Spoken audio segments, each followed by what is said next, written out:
is laughable. It's laughable because we are talking about freedom of expression. Nobody is deprived of that freedom. Igbo as a person, it is irrespective of his academic status, of his standing in the society. We are looking at, does he have the right to express his feeling? Of course he do. And if you have the likes of all the professors in the world, all the lawyers, and they don't have that boldness to confront the issue, now somebody you classify as not qualified based on his academic background, I think it should be a shame on the part of those who see themselves as educated. For me, I've always dropped my heart for Igbo, particularly because in the last administration of Muhammadu Buhari, we saw a situation where federal government was not able to deliver on a major area of governance. I'm talking about the protection of lives and property. Because the constitution is very clear about the welfare of Nigerians and their security as to being the major area of governance. He said it shall be the primary purpose of governance. We saw in the past, under Muhammadu Buhari, where the Sariki of Iganga could not, his assets could not be checked, and the security agencies were nowhere to be found in terms of protecting lives and property. And this man saw a vacuum. He rose up and people embraced it. He was able to put the Fulani to check. Do not forget that it is on record that the Fulani is the fourth most dangerous terrorist organization in the world. And unfortunately, the Nigerian government is not treating them as such. You mean Fulani X-Men? Not Fulani? Fulani generally. Really? That is not to say you do not have good Fulani. Okay. But it behoves on the government and the Fulani themselves, Fulani nationality, to put it together to isolate those who wreak havoc. I will not fail to emphasize, I cannot overemphasize the encounter I had with someone from Benue State who told me that the SSs of Fulani in Benue State have forced him to start buying food from Lagos and sent to Benue. We are talking about the basic food of the nation. So coming back to Sunday Igboho, I think the man should be encouraged because we are talking about self-determination here. We are equally aware that the UN Charter that talks about self-determination have been ratified in Nigeria. So to that extent, it's already a law in Nigerian legal jurisprudence. So to that extent, if somebody is rising and saying, yes, I want my own separate sovereign state, and the person is not doing it in a way of destroying lives and property, the person is doing it within the ambits of the law. I don't think any law can find such person wanting, even whether locally or internationally. So for me, I think when I saw a Sunday Igboho led some other Duduwa agitators to the Prime Minister of UK to deliver a letter, though the content of the letter is not yet known, but I know it may not be unconnected with the agitation for the sovereign state of Duduwa nation. One thing is clear. We saw Brexit. We saw for and against. And we saw how civilized the people went about it. At the point, we saw a prime minister resigning. But at the point, the will of the people say true. One thing in a democracy is the majority will have their way, while the minority will have their say. But unfortunately, in the part of the world, the majority want to have their way and stop the minority from having their say. We are talking about suppression of dissent voices, and I think that is wrong. So for me, when it comes back to Nigeria and its components, I'm talking about the major ethnic groups, the Hausa, the Yoruba, the Igbo. I often say it that God by providence, we were not created to be one. Because you look at what are some natural unifying factors that should determine a people. We're talking about language. It's not by your making, by my making, by the Igbos making, by the Hausas making, by the Yoruba making, that they speak Yoruba, they speak Hausa, they speak Igbo, as the case may be. It is a natural provision. It's by providence that they do that. So for that in itself is a unifying factor. It tells that this is a people. You are looking at the people's religion, you are looking at people's culture, and so many other factors that you could use to determine the food, to determine whether these people are different from these people. Again, we equally have, when it comes to boundary, we all know that sea is a natural boundary. So by all indication, you understand that Nigeria was never by providence created to be one. But that notwithstanding, it's not out of place for people from diverse ethnicity, diverse culture, language, name it, to come together and say we want to be one. But it have to be true people-oriented constitution, not somebody somewhere in the name of khaki military foisting concern on the people and carrying on with it. As it stands, go and look at the constitution of the Federal Republic of Nigeria. It tells you that we, the people of Nigeria, I'm talking about the preamble, have decided to come together for the purpose of the constitution. And there's never in the history of this country where Nigerians came together to say we are going to write that constitution. So it's a fraud ab initio. And if you want Nigerians to come together as one in that entity called Nigeria, you need to call people together either by way of constitutional conference, by way of non-partisan or non-political constituents representation, but let people come together and discuss. We had the issue of a confab. Unfortunately, the Jonathan government did not stay longer up to the point where he may have maybe make it see the light of the day. I equally encourage this government to see whether they can go to the shelf of government, remove it from the shelf, dust the dust, because that document must have gathered dust, and see whether they could bring it to limelight.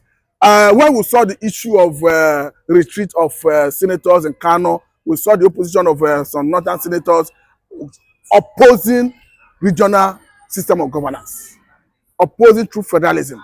I think for me, it's like an affront on the people. It's an affront because I personally had experience with the North. I served in Jigawa State.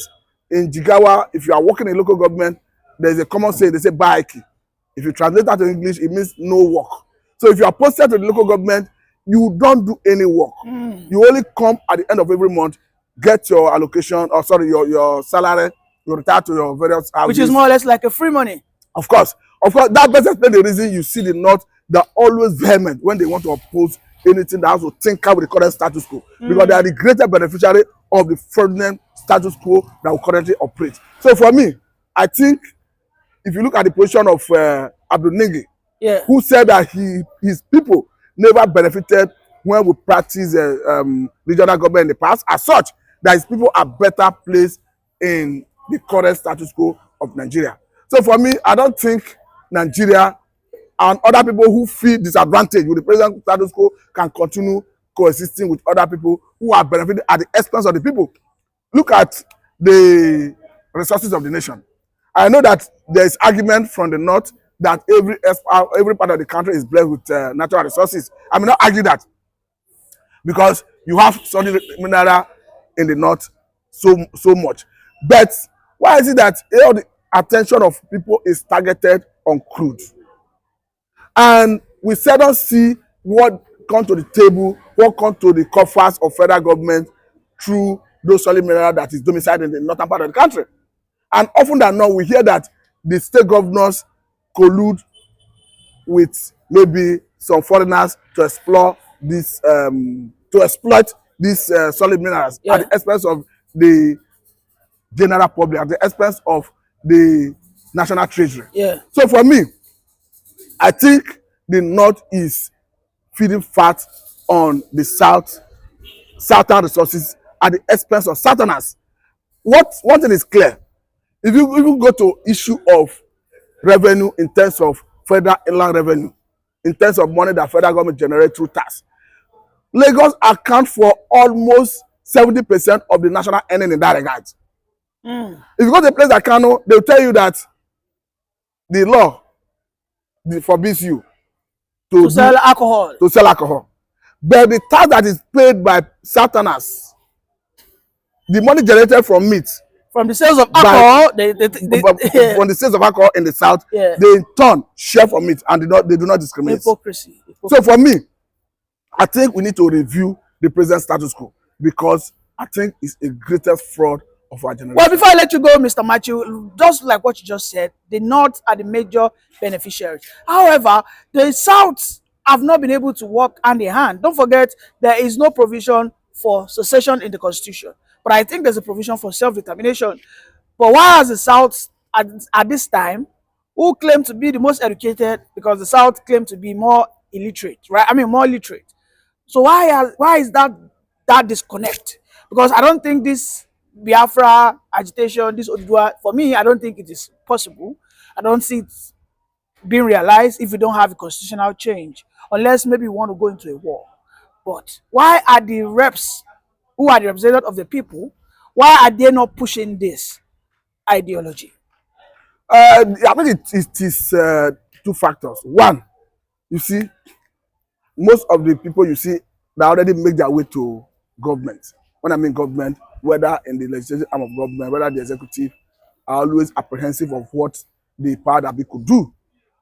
Because they all know that if you fall into the bad book of the executive have what it takes to stop you. Well, what do you mean? What do you mean to stop them? I'll give you an instance. It's believed in some quarters that someone like the former Senate President Bukola Saraki was stopped by some forces. It's believed in some quarters that someone like the radical senator from I try to remember the name of it. Is it not? Yes, it's in the north. The guy that had issue with Sani? No, the guy that had issue with someone in a toy.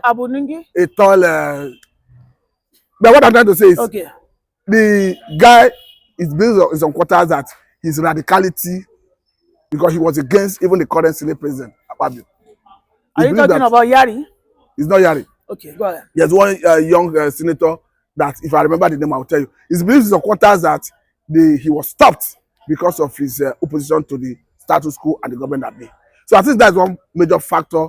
You see people who already make their way into corridor of power apprehensive. Even if I believe so, their ideology, their thinking, their perspective was not modeled to be in that direction.